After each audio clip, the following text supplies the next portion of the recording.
Everybody, Ken Clark. And Marshall Shore. The hip historian. We're going to come around this way. We're going to look at this, stand next to this old professional building thing here. So, welcome to the professional building, as it says right here, because I can read. It's also the Hilton Garden Inn, which is what you know it as now. But back when this building opened, it was called Professional Building, even though it was part of Valley National Bank, because this was full of medical offices.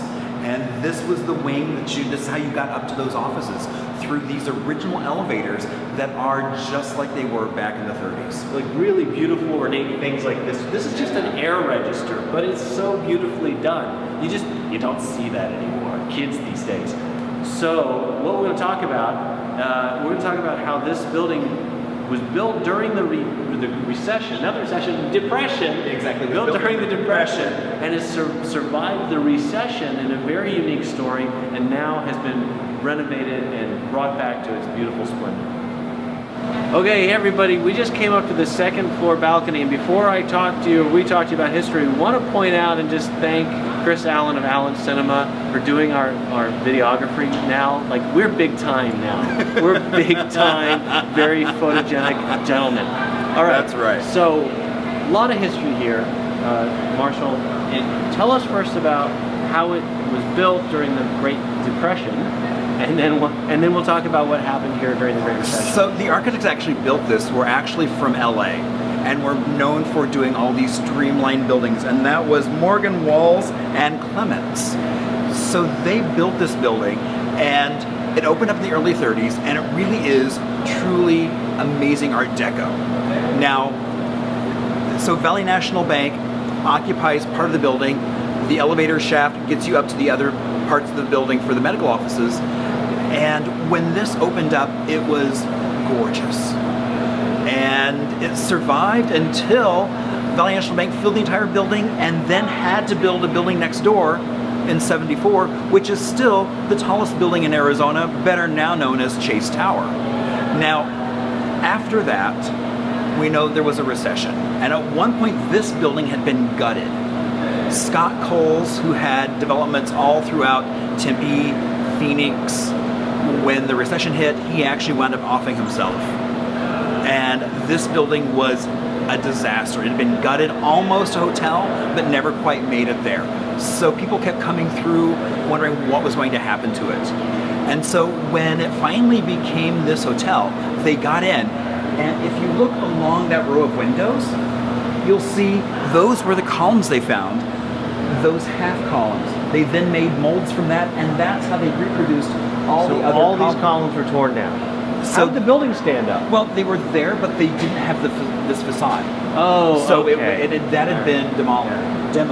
So they weren't nearly as gorgeous as they are now. I know there's an example over here. Can we look at this? I mean, we can look at this. This is a close-up of this, right?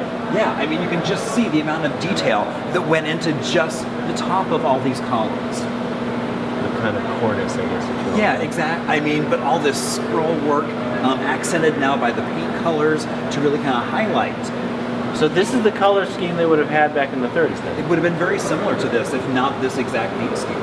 All right. So there are some other parts of the building we hope we'll be able to get to have you look at.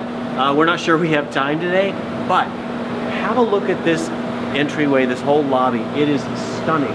And now you have a bar, there's a restaurant around that side. People check in down here, and directly below us is where the office was for the president of the Valley National Bank. Imagine that, a bank CEO on the ground floor. Unheard of today. We hope to get down there and have a look at that next.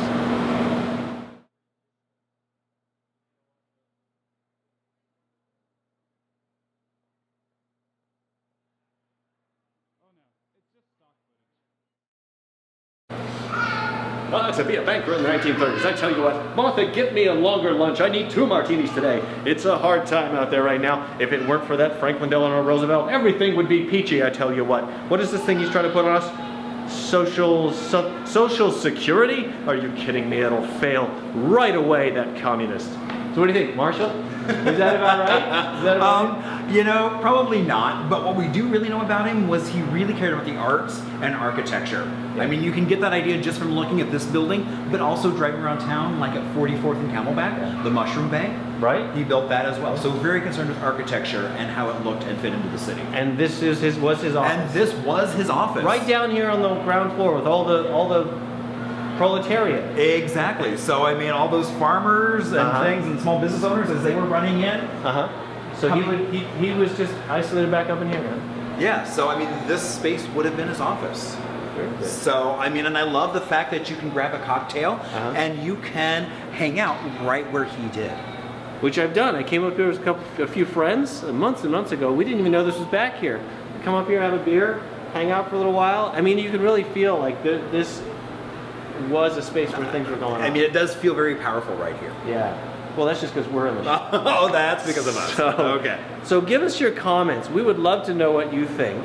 We would, because you know, we can sit here and banter amongst ourselves all day. Yeah. But it's helpful if you let us know where should we go next. Yeah. What do you want us to cover? That kind of stuff. We'll see you next time. Bye. Bye.